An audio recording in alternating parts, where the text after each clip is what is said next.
Philadelphia Eagles still celebrating that Super Bowl championship. There's Cooper DeJean with the pick six. I asked Cooper DeJean last week if we should ban the Tush Push.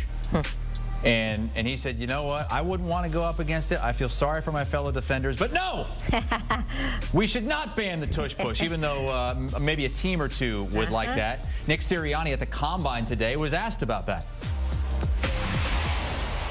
Just because somebody's good at something, we're talking about banning it. Like, you know, I think that's a little unfair, and again a little insulted by that in the sense of like. And we were high 80% in our success rate of it. There were times it didn't work well, and we had to go back to the drawing board of what we needed to do differently of it. And you got me going here on this now. I love it. And again, like you saw it also play out in big games this year where a team didn't convert on that play, and it resulted in them not winning it. And so to say, hey, Team A or Team B is really good at this, let's ban that, I think that's crazy. And that was just part of a long conversation he had with Jonathan Jones and Pete Prisco about the Tush Push and many other things as you look at the notable Eagles free agents, with 3 of them ranked inside Pete Prisco's top 10 free agents this season. Let's take you out to Indianapolis. Pete Prisco and Jonathan Jones are there. JJ, I mean, he said he's insulted that anyone would want to ban this thing. We know a team, at least one team, wants to do this. Do you think, from what you're hearing, there's any way this thing actually does get banned? You know, I would be surprised if it got banned, Chris. And that team is the Green Bay Packers. Mark Murphy, the team president, CEO, he wrote in one of his pieces on Packers.com about how much he doesn't like the play, how it's not a football play, et cetera, et cetera. Any team can propose a rule change. Any team can do that. That doesn't necessarily mean anything. And ultimately, you're going to have to get 23 other teams to back you on that for the rule to be changed. I've talked with a couple people, Pete, because I've been trying to figure out what is the rule proposal. Do you want to go back to what it was pre-2005 where you couldn't push the ball carrier, right? Or what exactly, or are we actually doing some sort of really specifically written rule that gets rid of this specific play, the tush push, but you can also push a ball carrier somewhere else in the field? Ultimately, I don't think that this is going to get enough momentum to pass. Maybe a couple other teams join in, but more importantly, and probably what is most likely, Pete, is that it's going to be tabled. Hey, we raised our hand. We don't like this play. Nobody joins them. They table it. I'll be honest with you. I'm not a big fan of the tush push play. I'm not. But after listening to him, I see why he wants it and why I'm maybe more apt to lean in that direction now. Yeah, seriously, if you work on it and it's a play that works, and you talked about how much time they spend on it, why should you take it away? Because you can't stop it? It doesn't make any sense from that standpoint. I don't like it because I always am fearful that somebody is going to get hurt.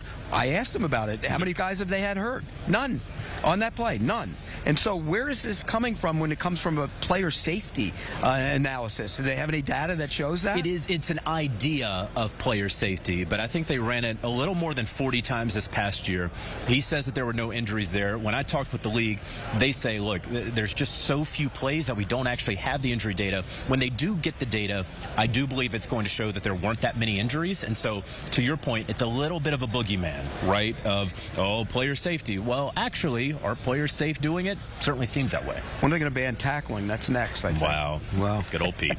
I know you guys talked to him about other things as well. Pete, what did he have to say about how the doubters and even some of the lows that he has suffered throughout the last couple of years fueled him and this team this season? Well, and look, we asked him about that, and there's no question he took a lot of heat over the last year. I mean, there were people here a year ago at some point who thought maybe his job was in jeopardy. And here he is winning a Super Bowl, and he said he uses it as fuel. I mean, he uses it to drive him and drive his team and keep them going forward. He said, look, going through all those low points made this team what it was, made him what he is as a head coach. And I'm a big believer in that. You got to get through a lot of crap in life to kind of come out on the other side. right, That's right. and he did. Yeah, it was a very big, like Andy Dufresne, Shawshank Redemption, spoiler alert moment for him. He said in 2023 that he did not believe that they would have hoisted the Lombardi a few weeks ago in New Orleans, if not for the end of the 2023 season, where they just absolutely cratered there down the stretch, the final 5-6 games of the year. And I alluded to it, but I didn't bring up the specific instances. But remember, of course, when he's going off on the Cleveland Browns fans, right? Remember, of course, when Brandon Graham spoke out of school about the relationship that had deteriorated between the quarterback Jalen Hurts and A.J. Brown, and everything else that was in between. Perhaps not that great of a relationship between head coach and quarterback there for a while until they kind of worked out their issues with one another. And Nick Sirianni essentially said you have to work through that adversity and then later on appreciate that adversity to get to that mountaintop that obviously the Philadelphia Eagles are at. You guys both sat down with several GMs and head coaches today. I'm interested to hear what you thought of Ben Johnson, who's now the head coach of the Chicago Bears. Many have called him an offensive guru. His time in Detroit running that offense. I talked to producer Noah, who's on the ground with you guys today, and he said, you called him an offensive guru, and he actually said he doesn't want to be called that. What's up with that?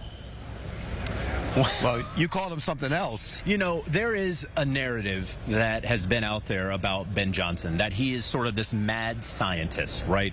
That he's going to lock himself away in the room and he's just going to scheme up plays as this offensive coordinator, and that's all that he's going to do. Well, when you become the head coach, you can't do that anymore. And so I asked him, not, hey, I believe this, Ben, but that is sort of the book on you out there in NFL circles. Correct it if it's wrong.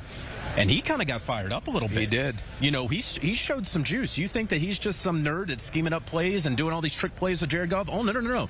He pushed back on that. And he said, look, that was the best way that I could do my job as offensive coordinator. I know what it takes to be a head coach. I've seen what Dan Campbell has been doing. I did what was best for the Detroit Lions in my job at that time. But trust me, I know that there's more to it. But he is a mad scientist, and that is who he is. It's who he's been, and you talk to people around him, and that's exactly who he is. But the other point about it is, yes, he has juice. That's one thing, and I did not know that about him. I didn't either. And you talk to people, I've talked to people about him. He will command the room, and you look at him and you say, okay, will he? Because I wondered about that, and everybody says he does. Everybody I talk to says he does. You see right here Caleb Williams' rookie season, and he and Ryan Poles both said that Caleb Williams did well this past year, but there's clearly stuff that has to be worked on. We see the sack number there, and a lot of people would say, well, you got to improve the offensive line, and there's no question that the Chicago Bears are going to go into free agency and the draft and try to improve that offensive line. But Pete, you know as well as I that 68 of those sacks were not all on the offensive line. A lot of those were on Caleb Williams, and so much of that has to do with what he saw pre-snap.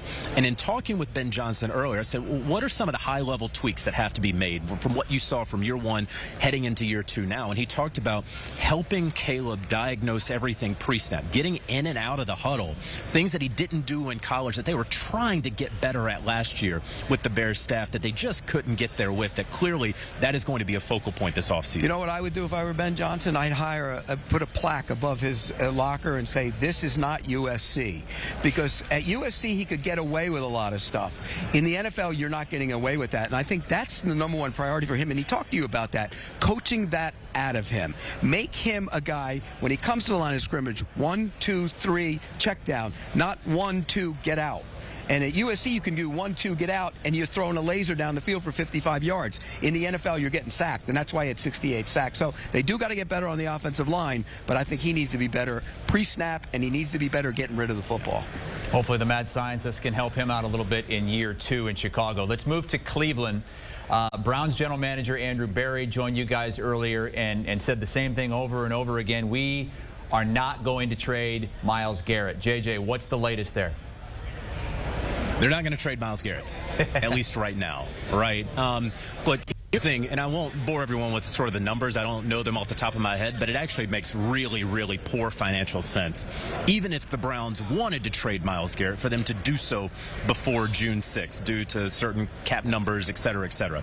They don't want to trade Myles. He's 29 years old. They believe that he is going to continue on this path. They don't believe that he's going to have a career decline at 30 plus like so many players, like the overwhelming majority of players, no matter the position, but certainly at edge rusher. And frankly, and Andrew Berry didn't tell us this because he wanted to keep conversations private.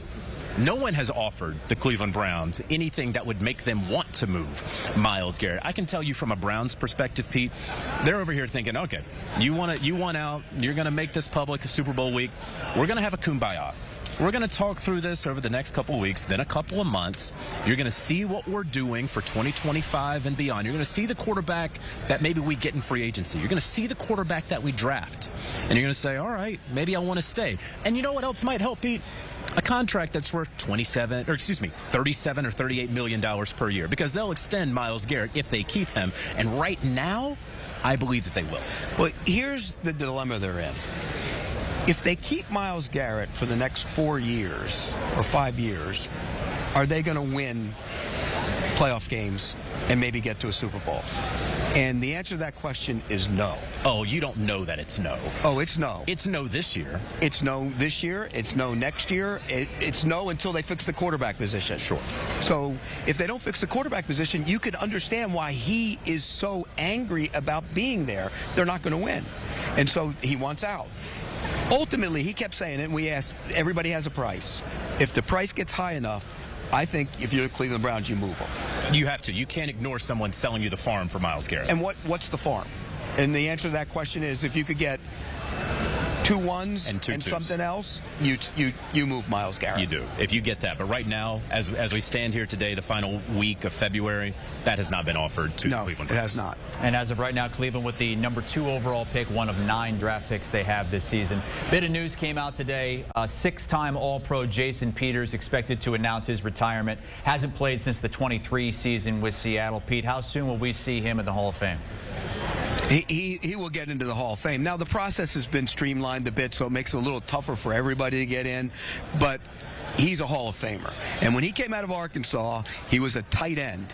He was a big, physical tight end who didn't catch a lot of passes. And I remember I actually wrote this. I said, somebody needs to move him to tackle. They moved him to tackle. He became an all-world tackle because he was a great blocker, didn't catch a lot of passes, but he was a tight end at Arkansas. Hold on. You wrote? Go look it up. Well, you can look it up. I don't know. I got to go to the library to pull that up. No, you might have to go to like some old-time scroll that will roll that out. That's how long ago that was. I will. I'm going to put the research team on Look at it. You look it up. Prisco I wrote it. We did that. I wrote it. Yeah, we all believe you. So another player I found and made. So yeah, right. I got that going I'm sure he'll be mentioning you in his Hall of Fame speech, whether it be 5 or 10 years from now.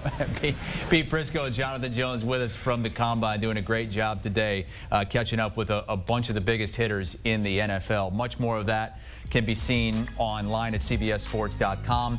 We ramp things up later on this week. Thursday is when it really gets going with the on-field drills with the front 7, defensive linemen, linebackers. Friday, we've got defensive backs and tight ends. Saturday's the big one, quarterbacks, wide receivers, and running backs. We're there all week. Looking forward to that. But coming up, there are some pretty notable names either requesting outright trades or vastly approaching the franchise tag deadline without a deal. We dive into this and more offseason storylines next.